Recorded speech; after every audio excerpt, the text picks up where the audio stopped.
En Esmeraldas fue escenario de un amotinamiento. El enfrentamiento entre bandas dejó 6 muertos y varios heridos. Una pareja fue asesinada en zona rural del Guayas. El incidente dejó una tercera persona herida.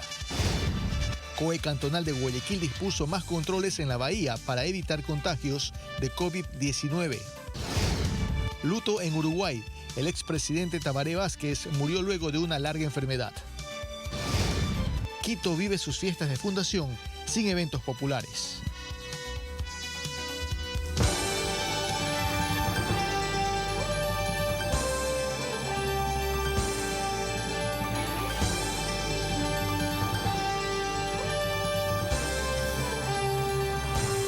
¿Qué tal? Bienvenidos. Gracias por seguirnos aquí en TC Televisión. Este es su noticiero digital. Gabriela, buenas noches. ¿Qué tal, Jorge? Amigos, ¿cómo están? Qué gusto acompañarlos una nueva semana. Tenemos importante información para ustedes ahora.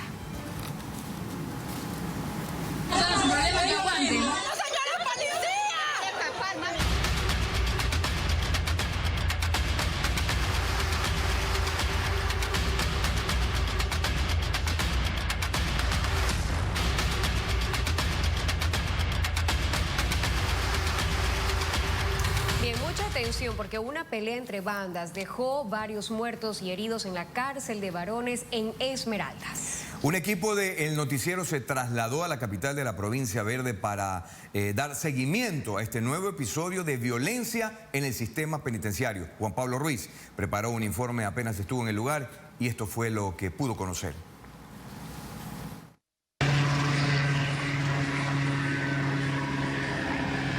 4 personas que fugaron durante el amotinamiento de la cárcel que podemos observar a mis espaldas ya se encuentran nuevamente recapturados.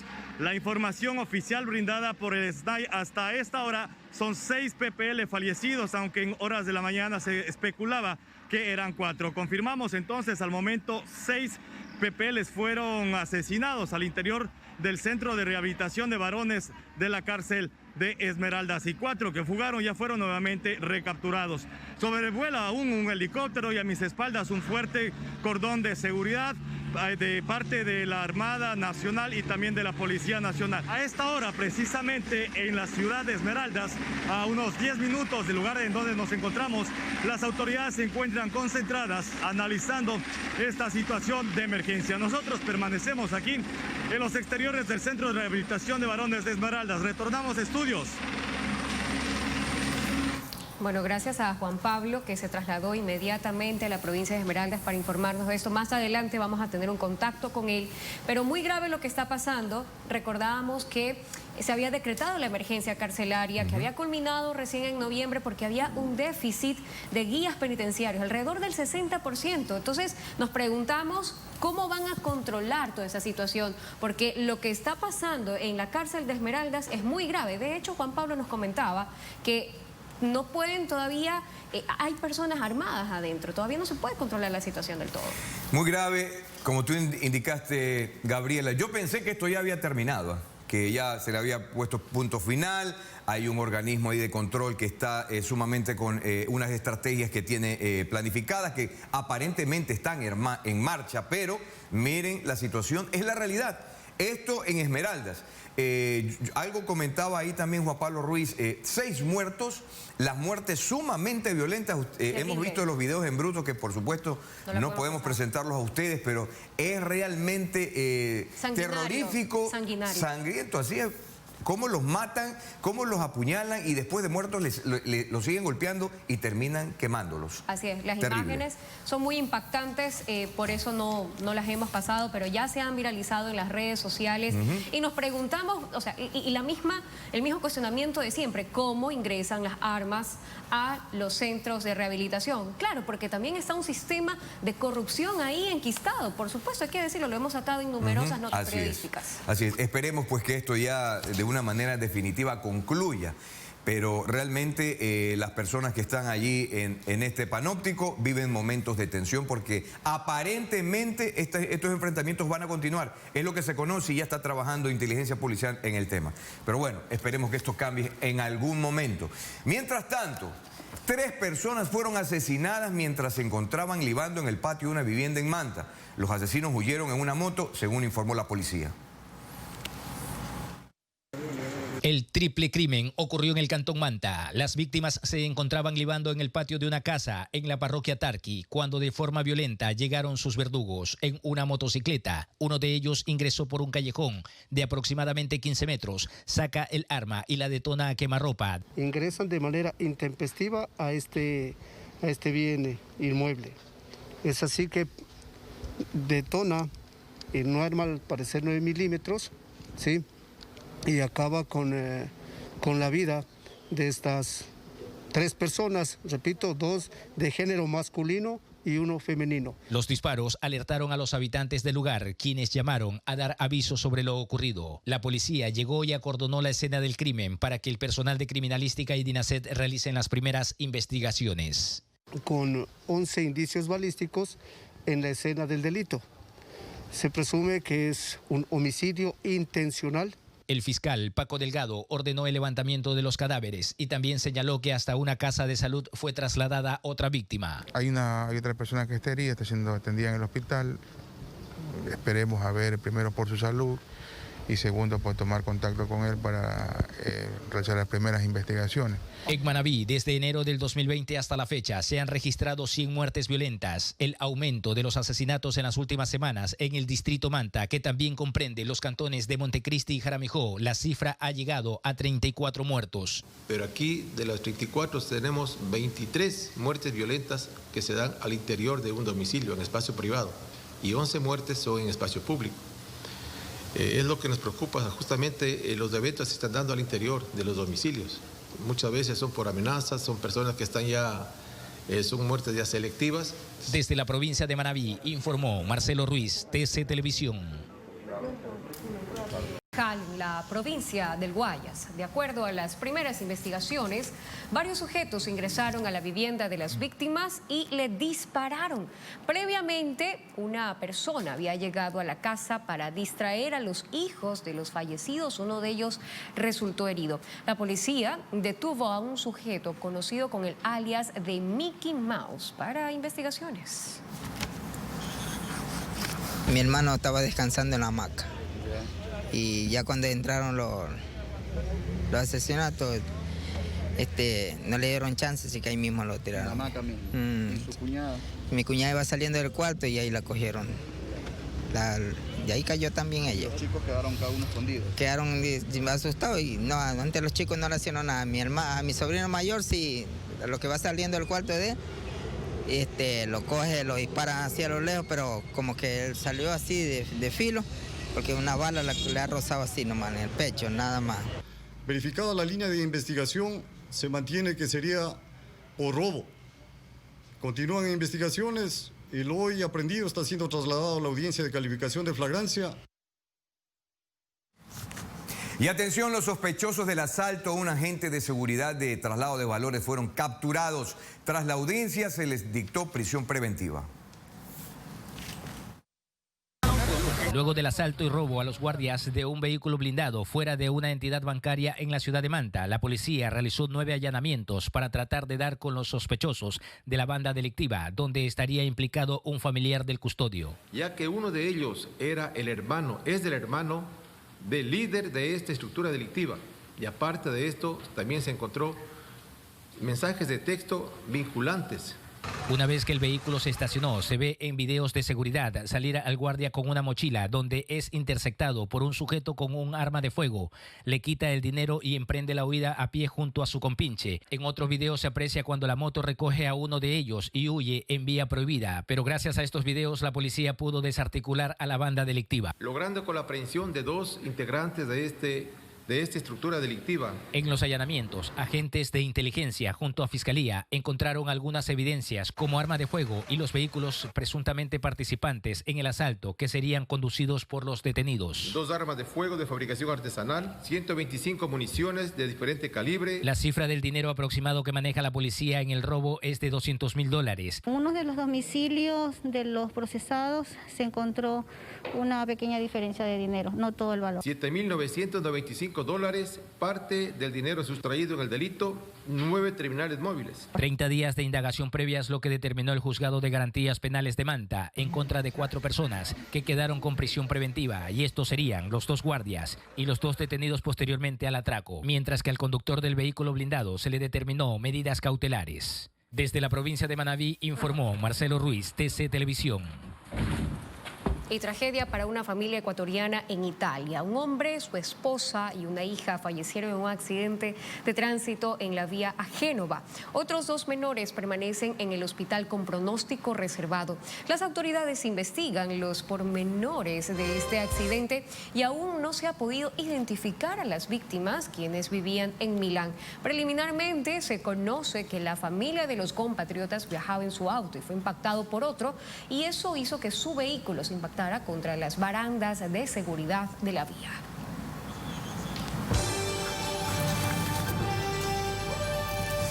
Muy bien, y se mantiene la sesión solemne al aire libre en el barrio de Quito que se realizó. Siguen las fiestas en la capital de la República. En breve, los detalles.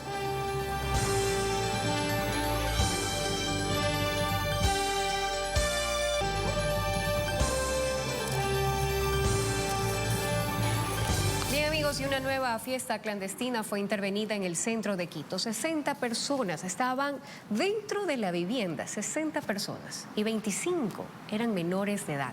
Había varias botellas de licor. El Cuerpo de Control de Agentes Metropolitano buscaba ingresar. Era una vivienda del barrio San Diego en el centro de Quito, donde se denunció una fiesta clandestina. A su ingreso encontraron a jóvenes y adultos aglomerados. Registraron todo y lo esperado, habían bebidas alcohólicas. Donde encontramos a personas adultas y menores de edad en un número aproximado de 60, entre ellos 25 menores de edad que han sido coordinados con INAPEN. Los padres de los menores tuvieron que firmar un acta de responsabilidad, en tanto también hubo sancionados por el no uso de mascarilla y aglomeraciones. Todavía tenemos personas que no respetan, ¿no?, las medidas que se han impartido. En este operativo también participó Policía Nacional e Intendencia de Pichincha. Fabiola Santana, TC Televisión. Y para evitar contagios del nuevo coronavirus, el COE cantonal dispuso mayor cantidad de agentes metropolitanos y de la Policía Nacional en la bahía de Guayaquil. Después de la clausura de 160 sitios, entre locales y bodegas el jueves pasado, por no cumplir con las normas de bioseguridad en la bahía de Guayaquil, este fin de semana algunos locales sí respetaron el sello de clausura, pero otros como este no. ¿Por qué están atendiendo si tienen el sello de clausura aún? No, ya no está clausurado. Ya nos da el municipio la clausura. ¿Pero no les han quitado el sello? No, sí, ya vinieron, solo que no se quita bien el sello. En varios sectores de la bahía evidenciamos mayor presencia de la Policía Nacional y de agentes metropolitanos, quienes, además de estar encargados de la seguridad, deben controlar también que en el lugar se cumpla con las normas de bioseguridad. Algunos sí, algunos no, pero más que todo los comerciantes informales son los que andan sin mascarilla, y gente a veces que normalmente anda sin mascarilla. Por eso se están cumpliendo. Esto parece que se ve más tranquilo ahorita. A lo que estaba alborotada la gente ahorita. Sinceramente hay bastante gente sin mascarilla que no la usan y ya eso ya depende de cada quien, pues, ¿no? ¿Y ustedes no los dejan ingresar a sus locales? Al menos nosotros cuando quieren ingresar así no se les deja ingresar. ¿Pero hay clientes que siguen llegando sin mascarilla, sí o no? Sí, hay personas que llegan, pero aquí muy poco, vuelvo y le digo, pero sí los he llegado a ver por ahí emulando. Pero aquí muy poco porque el que no tiene mascarilla no lo dejan entrar. Pese a los controles que se les exige a los comerciantes, hay clientes que llegan a este populoso sector de Guayaquil sin mascarilla, sin importarles exponerse y exponer la vida de los demás. Nicole Khalil, TC Televisión. Ya es momento de aprender la lección.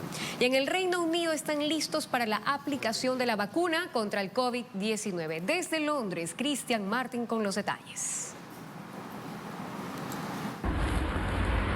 Acá estamos en uno de los 50 centros de vacunación que el martes empezarán este proceso que las autoridades británicas describen como una maratón, no una carrera de 100 metros. ¿Por qué? Porque empieza el proceso de vacunación. se ha cambiado la logística y se va a traer gente aquí para vacunar en vez de salir, como se pensaba, como se preveía, tal vez con la vacuna AstraZeneca más portátil, llevarla a los hogares de ancianos. Ahora, a partir del martes, la gente va a empezar a venir aquí a vacunarse la primera dosis de la vacuna de BioNTech Pfizer, con mucha expectativa, con mucha seguridad alrededor. 800.000 dosis ya están en el Reino Unido, custodiadas por el ejército británico de civil, llegan en camiones sin marcas, con una logística muy complicada de frío y de transporte. A medida que se la mueve la vacuna podría perder efectividad. En estos momentos se está realizando el QC, el Quality Control, el control de calidad en un centro secreto en Birmingham, donde se van chequeando las diferentes partidas. Casi 1.000 dosis vienen, no es fácil romper esos paquetes para, por ejemplo, llevar a los hogares de ancianos.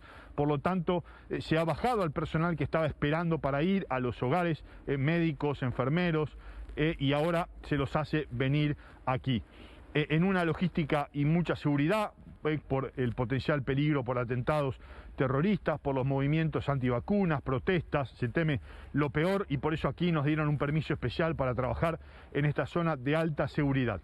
El 13 de enero va a estar saliendo desde Buenos Aires el primer avión refrigerado con el antígeno, la materia prima de la vacuna, lo que sería la sustancia para llevarla a la Ciudad de México, para fraccionarla, embotellarla y a partir de ahí empezar a distribuirla desde marzo en las diferentes ciudades en Sudamérica, por Argentina, por Chile, por Ecuador y por varios países centroamericanos. Otros países negocian, pero estos fueron los países que arriesgaron para producir a riesgo desde el principio. En los próximos días la vacuna de Pfizer se empieza a dar aquí. Dijimos, podía ser la primera, pero la vacuna de Oxford va a ser la más fácil de distribuir y de aplicar.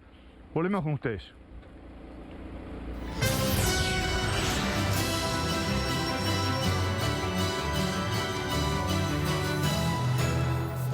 Y en las noticias del mundo, el expresidente de Uruguay, Tabaré Vázquez, murió la madrugada del domingo a los 80 años tras padecer cáncer de pulmón, según informó su familia.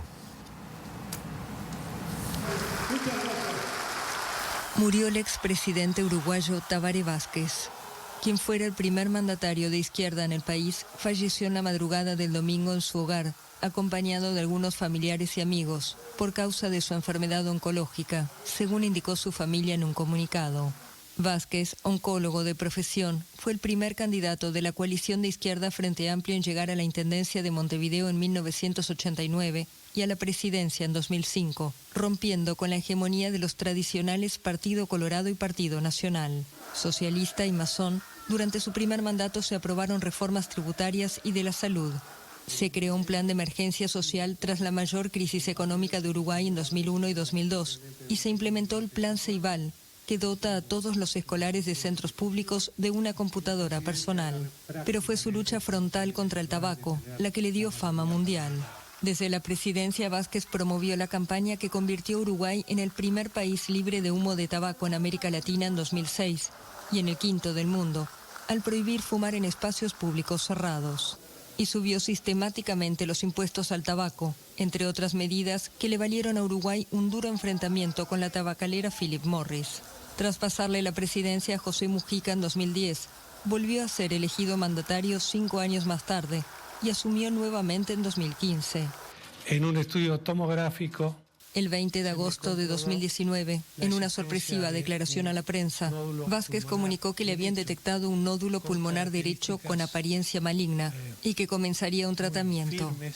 En marzo de 2020, el Frente Amplio dejó el poder después de 15 años y Vázquez le pasó la presidencia al centroderechista Luis Lacalle Pou. El Frente Amplio destacó el domingo su ejemplo de integridad política y compromiso inquebrantable con el país y la gente. Los familiares de Vázquez indicaron que debido a los protocolos por la pandemia de COVID-19, no habría velatorio y que el expresidente sería inhumado en una ceremonia íntima. Y exhortaron a la población a acompañarlos a la distancia.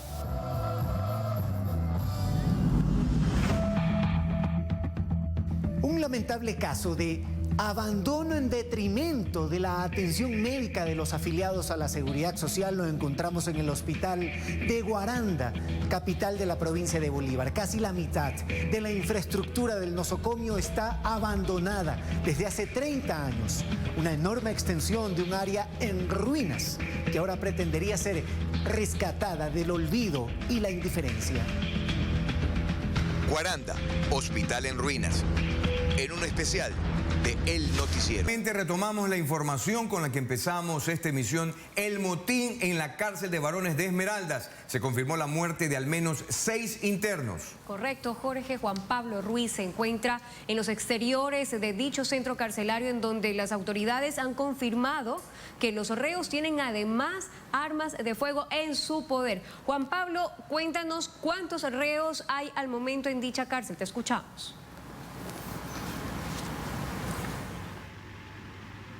Más de 1000 PPLs permanecen al interior de la cárcel de Esmeraldas, en donde la mañana de hoy ocurrió un amotinamiento que dejó, según las autoridades del SNAI, 6 personas fallecidas y al menos una decena de heridos. La situación al momento está controlada, sin embargo, las autoridades de la Fuerza Pública, de unidades de élite de la Policía Nacional y también con respaldo de la Armada Nacional se encuentran realizando labores de seguridad al interior de este centro carcelario. Precisamente están buscando algunas armas que podría haber al interior, pero para conocer más detalles nos acompaña el señor subdirector de este centro carcelario, a quien le consultamos, por favor, ¿cuál es la situación al momento de este centro? Gracias, buenas noches. Efectivamente, aquí en el centro, en este momento, se está desarrollando un proceso de verificación para buscar encontrar a través de una requisa posibles armas de fuego que habrían sido utilizadas en la mañana durante el inicio de una reyeta entre bandas que finalmente se convirtió en unos actos de muerte. ¿Estas armas ya han sido localizadas? ¿En qué pabellones se encontrarían? Este momento el informe inicial determina que habrían 2 armas de fuego encontradas en el pabellón donde está un grupo denominado Los Tiguerones. ¿En qué circunstancias fueron asesinados estos 6 reos? Bueno, los 6 fueron asesinados con arma blanca y de los 6, 2 fueron incinerados. Lamentablemente esta violencia lleva pues al problema que existe cuando un grupo de personas delincuentes quieren...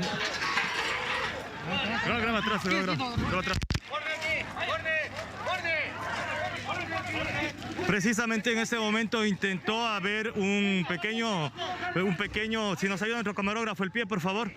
Precisamente en ese momento hubo intento de fuga. Mientras nos encontramos con el señor representante del centro carcelario, hubo un intento de fuga por parte de los reos y esto se da precisamente en los instantes que se está suscitando una requisa. Reiteramos entonces de última hora en exclusiva para El Noticiero.